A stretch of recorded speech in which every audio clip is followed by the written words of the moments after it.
कराची की रहने वाली सीमा हैदर शादीशुदा है और उसके 4 बच्चे हैं।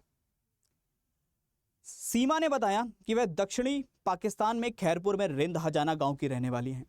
3 बहनों में वह दूसरे नंबर की हैं। उसका एक बड़ा भाई भी है।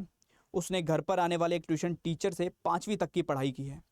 वह 12 साल की ही थी जब उसकी माता जी की मृत्यु हो गई और 17 साल की उम्र में परिवार वालों ने जबरदस्ती उसका विवाह गुलाम हैदर जखरानी से कर दिया।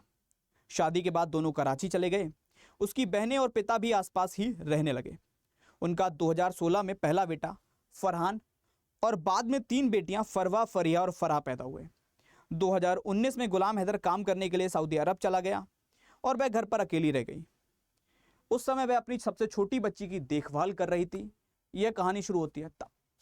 जी हाँ दोस्तों, स्वागत है आप सभी का डीएनए के इस पहले एपिसोड में मेरे यानी साहिल तिवारी के साथ। आज हम चर्चा करेंगे एक ऐसे मुद्दे के ऊपर जो पूरे भारत के अंदर छाया हुआ है।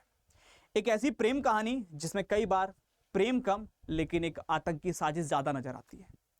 शुरुआत करते हैं कि इस कहानी की शुरुआत हुई कहां से। जैसे अभी आपने सीमा के बारे में जाना, तो वैसे ही भारत के अंदर भी एक सचिन मीणा नाम का व्यक्ति रबीपुरा के इलाके में रहता था, जो वहां एक परचून की दुकान पर काम करता था। 2020 मार्च में जब लॉकडाउन लग जाता है, उसके बाद सभी दुकानें बंद हो जाने से सचिन अपने घर पर रहने लग गए। घर पर रहते हुए उस समय भारत में समय को काटने के लिए बहुत सारी सी गतिविधियां लोग कर रहे थे, एक्टिविटीज लोग कर रहे थे। सचिन ने भी अपने टाइम को काटने के लिए पबजी जैसे गेम को चुना और इस पबजी के गेम पर ही मुलाकात होती है सीमा और सचिन दोनों की। दोनों इस पबजी के गेम पर जुड़ते हैं और इस पबजी के एक फीचर जिसका नाम होता है माइक्रोफोन, जिसको यूज कर आप किसी भी व्यक्ति से बात कर सकते हैं, चाहे आप उसको जानते हैं या नहीं।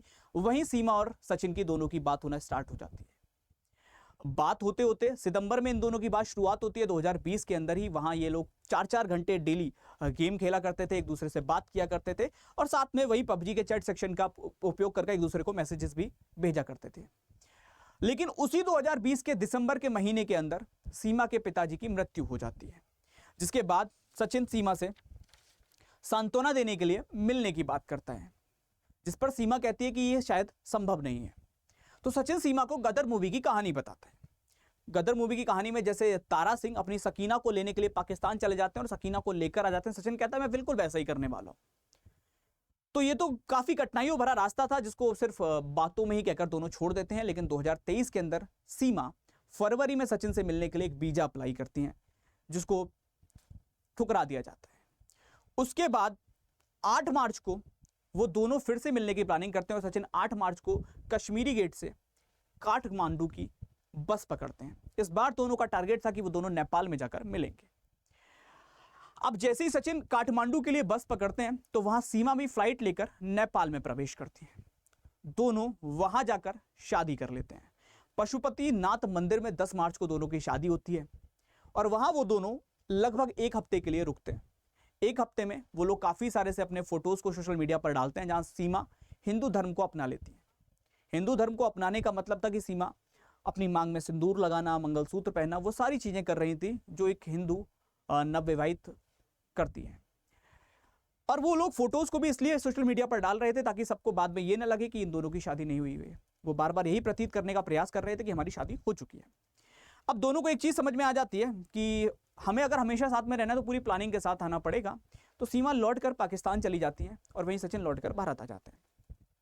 अब उसके बाद कराची लौटने पर सबसे पहले सीमा अपने एक ब्रोकर से बात करती हैं और उस ब्रोकर की सहायता से वो अपने घर को बेचने की बात करती हैं। सीमा का घर वो ब्रोकर बिचवाता है, जो लगभग 12 लाख पाकिस्तानी रुपयों में बेचा जाता है, जिसके बिकने के बाद सीमा यूएई के रास्ते, कराची से यूएई और यूएई के रास्ते होते हुए नेपाल काठमांडू में प्रवेश करती हैं। नेपाल में प्रवेश करने के बाद वो वहां से एक प्राइवेट वैन लेती हैं जो 15,000 रुपए में उनको भारत के अंदर लेकर आती है। अब सीमा को यह तो पता था कि जब मैं वहां पहुंचूंगी तो बहुत सारी सी ऐसी चीजें हो सकती हैं जिससे शायद मेरा राज खुल जाए। तो सीमा इसलिए पूरी तैयारी से आई थी। सबसे पहले जब वो बस का कंडक्टर सीमा से सीमा की आइडेंटिटी पूछता है तो सीमा अपना नाम सीमा बताती है, जो कि हिंदू नाम में परिवर्तित होता है। वहीं अपनों बच्चों के नाम को वो राज, प्रियंका, परी और मुन्नी बताती हैं, जो हिंदू नाम होते हैं। और खुद को बोलती हैं कि मैं ठाकुर हूं और मेरे पति जो हैं वो रबीपुरा में रहते हैं। वो पूरी एक डिटेल उनको दे देती हैं, जिसके बाद कंडक्टर उन पर यकीन कर लेता है। वो दोनों वहां से कश्मीरी गेट दिल्ली पहुंचते हैं। दिल्ली से वो कश्मीरी गेट से जेवर के लिए बस लेते हैं और जेवर की बस में वो रघुपुरा के कट पर उतरते हैं और वहां उतरने के बाद सचिन उनका इंतजार कर रहा होता है। सचिन जो पूरी बात से पूरी तरीके से पहले से जानता था, तो सचिन ने पूरी प्लानिंग पहले से ही कर रखी थी। सचिन ने अप्रैल में ही अपने घर से दूर एक कमरा किराए पर ले रखा था। जिस कमरे का जो मकान मालिक था वो पहले तो सचिन को कमरा दे नहीं रहा था, क्योंकि वो कहते थे कि हमारे यहाँ सिर्फ शादीशुदा लोग ही रुकते हैं। तो सचिन उनको बोलता है कि मेरी भी शादी हो चुकी है और मेरे 4 बच्चे भी हैं। सचिन के ऐसा कहने पर मकान मालिक उस सचिन पर यकीन कर लेते हैं और उस यकीन के बाद जब सीमा भारत के अंदर प्रवेश करती है तो सचिन वहां जाकर सीमा को रख लेते हैं। अब सचिन दिन में तो अपनी परचून की दुकान पर काम करते थे, शाम को अपने पैतृक घर पे रहते थे और रात को वो सीमा के पास जाते थे। ये सचिन का पूरा शेड्यूल था। इसी बीच सीमा भी आसपास की सभी औरतों से अपनी दोस्ती बढ़ाने लगती हैं और काफी अच्छी जान पहचान उनके पड़ोसियों से हो जाती है और किसी को उन पर कोई भी शक नहीं होता। फिर सचिन और सीमा को अपने बच्चों की पढ़ाई को लेकर चिंता उत्पन्न होती है और दोनों सोचते हैं कि अब वक्त आ चुका है कि हम लोग अपने बच्चों के लिए भी कुछ करें, मतलब पढ़ाना स्टार्ट करें, स्कूल्स में उनके एडमिशन कराएं। और एडमिशन के लिए कहीं ना कहीं उनको भारत के डॉक्यूमेंट्स की आवश्यकता पड़ने वाली थी। उसी बीच सचिन की बुलंदशहर में एक वकील से मुलाकात होती है। 29 जून के दिन सचिन जाता है वकील साहब के पास और बोलता है कि मैं एक मुस्लिम युवती से शादी करना चाहता हूं, जिस पर वकील की भी ये राय होती है कि इसमें कोई दिक्कत नहीं है और इसको हम स्पेशल मैरिज एक्ट के तहत कर सकते हैं, कानूनी रूप से पूरी तरह से ये संभव है। उसके बाद सचिन से जब वो डॉक्यूमेंट्स मांगता है तो सचिन सीमा के जब डॉक्यूमेंट को वकील साहब को देता है तो वहां डॉक्यूमेंट में पाकिस्तानी आइडेंटिटी कार्ड्स को देखकर वकील के होश उड़ जाते हैं और वकील तुरंत इसकी सूचना पुलिस को दे देते हैं। और जब से पुलिस को इसकी सूचना मिली उसके आगे की कहानियां हमारे आपके बीच में चल रही हैं। पुलिस ने उसके बाद उन दोनों को अरेस्ट भी किया था, दोनों से काफी पूछताछ हुई, फिर उसके बाद उनको बेल मिल गई, दोनों फ्री हो गए। लेकिन यहाँ पर बहुत सारे से सवालों के बीच सचिन मणि हो या फिर सीमा हो, कई सारे से सवाल बनते चले गए। जैसे जैसे दिन बीते वैसे वैसे कई सारे से सवाल उठते चले गए।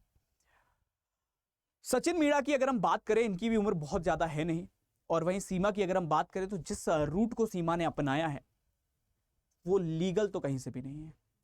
अब यहाँ पर कई सारे से लोग इस चीज पर बात कर रहे हैं कि प्यार है तो इसको अपना लेना चाहिए, भारत को, सीमा को अपना लेना चाहिए। और वहीं कई सारे से लोगों का कहना है कि इसमें आतंकी गतिविधि भी शामिल हो सकती है।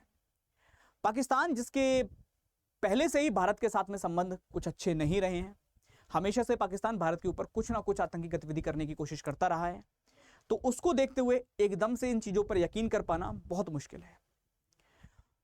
इसी चीज में अगर हम बात करें तो जब सीमा से बहुत सारे से पत्रकारों ने बात की, पुलिस ने बात की, तो कई सारी सी चीजें सामने आई।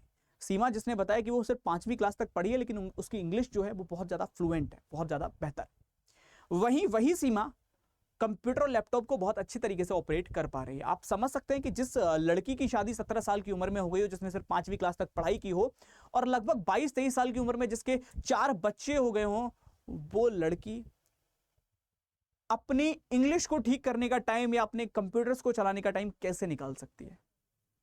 कई सारे से सवाल यहां पर लगातार बने हुए हैं।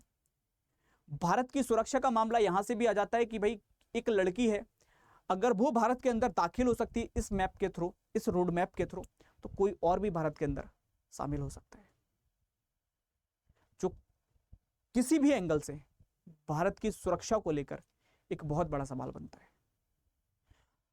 यहां से हमारी सुरक्षा व्यवस्था भी कहीं ना कहीं हिली है। एक सीमा का दाखिल होना यह दर्शाता है कि ऐसी कितनी सीमा भारत में प्रवेश कर सकती हैं। वहीं सीमा पर यकीन करने की अगर बात आती है तो कई सारे से राज दिन प्रतिदिन खुलते चले जाते हैं। सीमा ने पहले बताया कि उनका जो भाई है वो पाकिस्तान आर्मी में जाने की तैयारी कर रहा है, लेकिन बाद में पुलिस को अपनी जानकारी से पता चला कि सीमा और का भाई ऑलरेडी, अगर हम बात करें तो पूरी तरह से पाकिस्तानी आर्मी को ज्वाइन कर चुका है, पहले से ही वो पाकिस्तानी आर्मी में है। वहीं सीमा के चाचा भी पाकिस्तानी आर्मी के अंदर सूबेदार हैं। तो इन सभी जानकारियों के साथ एक चीज तो क्लियर है कि ये इतना जितना सीधा सा ये रास्ता दिखाई देता है कि सिर्फ एक एंगल जो इसमें लब वाला दिख रहा है वो कंप्लीटली पूरी तरीके से वेरीफाई नहीं हो पा रहा है। तो इसी बीच अभी जो फिलहाल जो सबसे बड़ा सवाल वो यही है कि प्यार में सीमा पार या सीमा है पाकिस्तानी एजेंट। इसकी जानकारी के लिए यूपी एटीएस ने सीमा को और सचिन दोनों को गिरफ्तार कर लिया गया है और दोनों से पूछताछ जारी है। तो जो भी वहाँ से सूचनाएं मिलती हैं उस पर बात रहेगी। बाकी आप लोगों की क्या राय है, आप लोग मुझे कमेंट में बता सकते हैं कि आपको क्या लगता है, ये सिर्फ और सिर्फ एक प्यार का मामला है या यहाँ हम बात करें तो कोई पाकिस्तानी गतिविधि भारत के अगेंस्ट या कोई षड्यंत्र पाकिस्तान की तरफ से रचा जा रहा है। तो जो भी आप समझते हैं आप मुझे कमेंट करके जरूर बताइएगा। साथ ही साथ आप मुझे पहले एपिसोड का अपना पूरा फीडबैक भी दे सकते हैं कि आपको कैसा लगा, मैं इसको कंटिन्यू करूं या ना करूं, और कि आप हफ्ते में इसको ओनली अगर हम बात करें वीकेंड पर देखना चाहते हैं या डेली देखना चाहते हैं। तो जो भी आपको लगता है आप लोग जरूर बताइएगा। Thank you so much everyone. जय हिंद, नमस्कार, प्रणाम, राधे राधे सभी को।